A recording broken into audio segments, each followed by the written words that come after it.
Ya, Assalamualaikum warahmatullahi wabarakatuh. Jumpa lagi dengan channel ini, dan saat ini kita lagi berada di Masjid At-Taqarrub atau Masjid Jokowi yang berada di Kota Trenggalek, Kabupaten PD Jaya, Provinsi Aceh. Masjid ini sering disebut sebagai Masjid Jokowi karena pasca gempa PD Jaya pada 7 Desember 2016, Presiden Indonesia tersebut berkesempatan meletakkan batu pertama untuk pembangunan kembali Masjid At-Taqarrub yang roboh akibat gempa tersebut.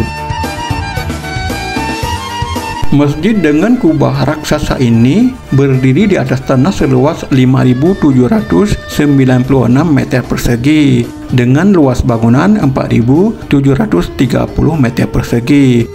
Masjid yang berada di sisi Jalan Banda Aceh Medan ini sanggup menampung hingga 1.600 para jamaah.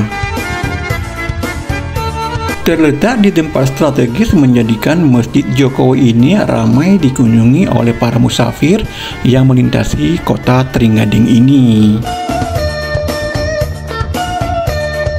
Dan beginilah penampakan Masjid At-Taqarrub atau Masjid Jokowi, terlihat megah dan indah.